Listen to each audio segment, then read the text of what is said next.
Viva Señor Nazareno sa ating pagdiriwang sa pista ng Black Nazarene. Taon-taon sumasama ako rito at nakikiisa ako bilang paglilingkod sa buong Nazareno. Kaugnay po sa ating pagse-celebrate sa pista ng Nazareno. Dahil marami po ang nagtataka kung bakit itim ang kulay ng Nazareno at kung bakit natin ito ipinagdiriwang. Ang Black Nazarene, kung bakit ito naging kulay itim? Dahil according kay Father Venco, according to a research of Father Venco, and he said, like many of the other statues or images in Mexico, it comes from a mesquite wood, which is black. Ito ay talagang inukit mula sa mesquite wood. Isang maitim na kahoy na kadalasang ginagamit ng mga Mexican wood carvers noon. Kaya hindi natin talaga mababago ang kulay ng Black Nazarene. Dahil na rin po sa materyales na ginamit dito na kulay itim. Sa pananampalataya nating Pilipinong Katoliko, ito ay isang makasaysayang rebulto ni Jesucristo. Dala ang kanyang krus na naging sagisag ng simboyo ng damdamin, pakikibaka, at pananampalataya. At ang pinakapunto po natin dito ay upang makapagbigay ng illustration sa mga ginawa ng ating Panginoong Jesucristo sa pagliligtas sa atin mula sa ating kasalanan. At hindi po batayan ang kulay o materyales na ginamit dito. Kagaya na lang po ng ginawa ni Josue na halimbawa, pang magsilbing paalala sa ginawa ng Diyos. Ang mga bato ay magiging paalala sa inyo kapag tinanong ng inyong mga anak balang araw, bakit mahalaga sa inyo ang mga batong ito? It serves as a reminder na kung ating ihambing ang bato at ang pagtawid ay hindi naman magkapareho kahit ang kulay nito. At sa sining ay hindi natin pwedeng kundinahin mga gawa ng mga artist dahil sa iba lang ang kulay ng pinta na ginamit dito sa tunay na modelo. Dahil ito ay sarili nilang paraan paggawa bilang artist. Bakit ba marami ang kulay? Dahil ang imahe ng ating Panginoon ay hindi lamang limitado sa pananaw ng iisang tao. Ayon nga sa sulat ni San Pablo, si Kristo ang lahat ng bagay na mahalaga at siya ay buhay sa ating lahat. Kaya malaya ang bawat isa na gumawa ng makakabuti sa kanilang pananampalataya sa Diyos. Kaya kumain man kayo o uminom at anuman ang inyong ginagawa, gawin ang lahat para sa kaluwalhatian ng Diyos.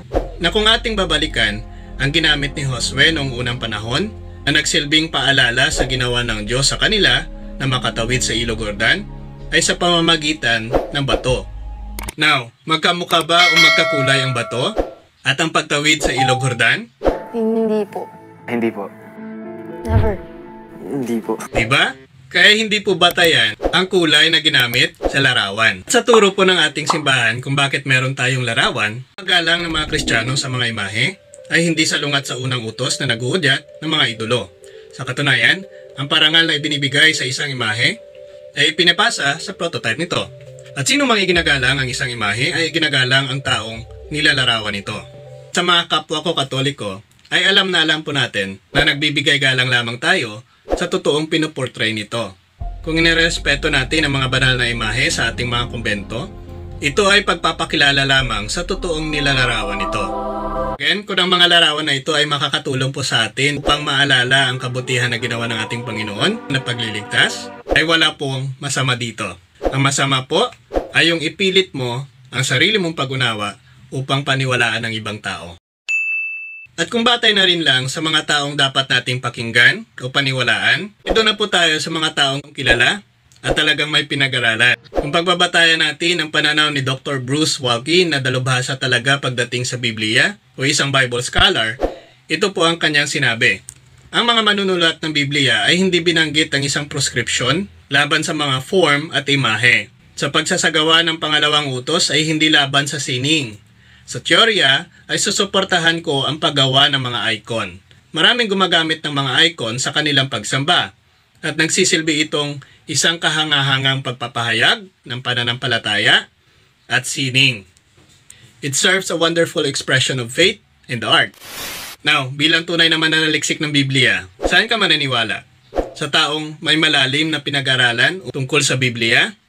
O doon ka sa taong self-interpretation lamang at magaling lang naman mag-quote ng bersikulo sa Biblia? Oo, hindi nga ako nakatungtong ng kolehiyo eh. Hanggang high school lang po ako. Ano ba sa palagay mo? Kaya mali po yung ginagawa ng Katoliko na yan. Actually, hindi mo dapat lagyan ng larawan eh. Bakit? 4.23 ang turo ni Kristo sa Juan. Datapwat dumarating ang oras at ngayon nga nasasambahin ng mga tunay na mananamba ang Ama sa Espiritu at katotohanan sapagkat hinahanap ng Ama ang mga gayon na maging mananamba sa Kanya. Ang Diyos ay Espiritu at ang mga sa Kanya'y nagsisisamba ay kinakailangang magsisamba sa Espiritu at sa katotohanan. Hindi magsisisamba sa larawan. Ang sumasamba sa Diyos, palibhasa ay ang Diyos ay Espiritu, walang laman, walang buto, kailangang magsisamba sa Espiritu at sa katotohanan. Yan po ang manner ng pagsamba. Ganito talaga ang madalas na argumento ng mga kapatid nating anti-katoliko kapag ang topic po ay imahe o ribulto, na para bang sila lang nakakaunawa ng bersikulo. Ito po ang ating punto dito. Tama po ang nakasulat sa talata. At wala po tayong kontra dyan dahil tinuturo naman talaga yan ng simbahan na sambahin ang Diyos sa Espiritu at sa katotohanan. Ang mali po dito ay ang pag-unawa ng mga kapatid nating anti-katoliko na ginagamit ang talata upang ipamali ang paggawa natin ng mga ribulto. Kung babalikan po natin, wala namang nakalagay sa talata na ipinagbabawal ang paggawa ng imahen o ng ribulto. Hindi rin sinabi sa talata na hindi dapat lagyan ng larawan si Kristo. Oo nga, no? Ang ipinapalabas kasi ng mga bulaang mga ngaral na ang pagsamba natin sa Diyos na Espiritu ay dinadaan pa natin sa mga imahe natin mga Katoliko. Na para bang lumalabas na hindi natin kayang sumamba sa Diyos kapag walang mga ribulto. Balikan yan! Ano ba sa palagay mo? I don't know.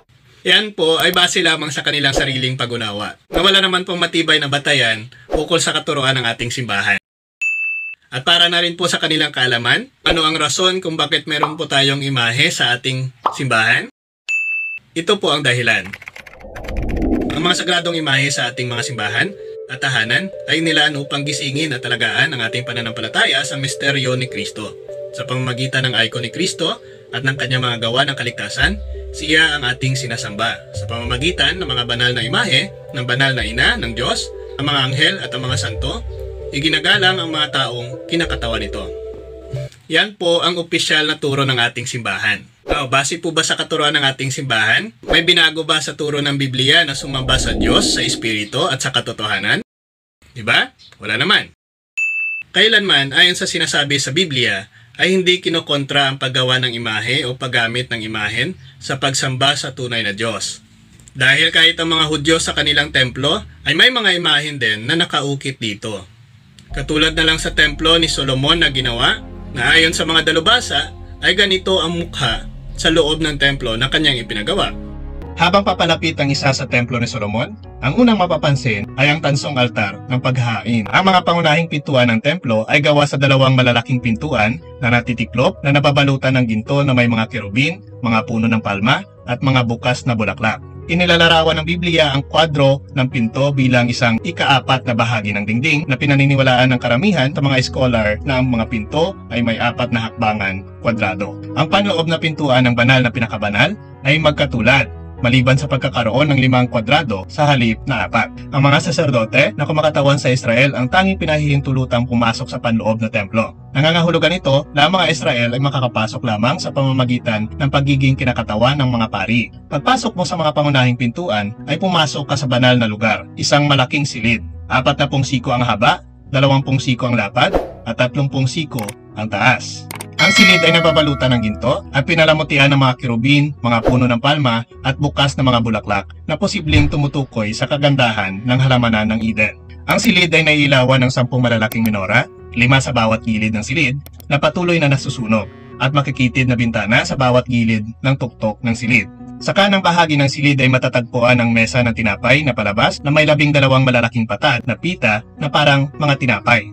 Kumakain ang mga pari at pagkatapos ay pinapalitan ang tinapay na panlabas tuwing Sabat, katulad ng ating lingguhang pakikibahagi sa komunyon o tinapay ng sakramento. Ang paghahati ng tinapay at pakikisalo sa isang tao noong sinaunang panahon ay kumakatawan na ikaw ay may kapayapaan sa kanila at isang tanda ng kapatiran, pagmamahal at pagpapatawad. Direkta sa harap ng banal na kabanal-banalan ay ang dambana ng insenso.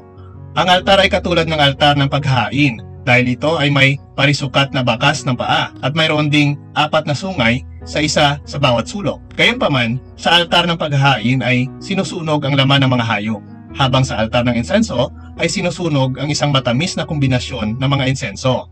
Ang pagsunog ng insenso sa harap ng tabing ng templo ay nagpapakita ng mga panalangin ng mga banal na umaakyat sa Diyos sa harap ng tabing. Isang paalala na bago tayo pumasok sa presensya ng Diyos, ang ating buhay, mga panalangin at mga aksyon ay dapat maging isang matamis na amoy sa Panginoon. Ang mataas na saserdote lamang ang nakakapasok sa banal na pinakabanal at sa isang araw lamang sa isang taon, ang araw ng pagbabayad sala.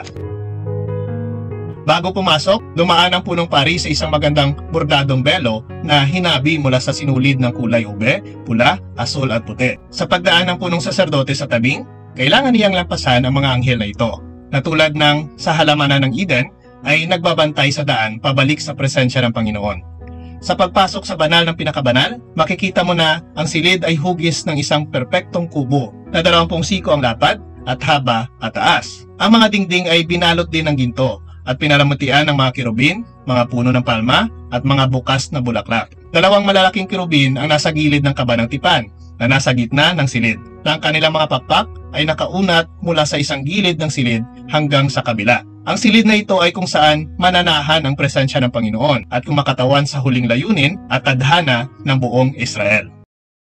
May nakaukit na kirubin, punong palma at mga bulaklak sa loob at halos sa kabuuan. May sinabi ba dito ang Diyos na mali ang ginawa ni Solomon at ito'y pinagalitan? Wala naman, di ba? Wala namang nakasulat sa Biblia. Stop! Kaya kung mali ang pagdarasal na nakaharap sa larawan, malamang nagalit na ang Diyos dahil sa templong ito ay hindi mo maiiwasan. Dahil saan ka man humarap o tumingin, mayroong nakaukit na larawan. Tandaan mo, ito'y bahay-sambahan. Mga kapatid, alamin po natin ang katotohanan at huwag lang po tayong pumatay sa katuruan ng iisang tao. Dahil ang tunay na nag-aaral sa Biblia ay may batayan na ginagamit sa kanyang pag-unawa. Sana po ay marami po tayong natututunan sa programang ito. And please like and share upang mas marami pa pong maabot ito. At para masagot rin po ang mga katanungan sa mga argumentong ito. Muli po, Mr. Curious Catholic, kasama po ninyo sa pagtatanggol ng ating simbahan. Sa Diyos po ang lahat ng papuri.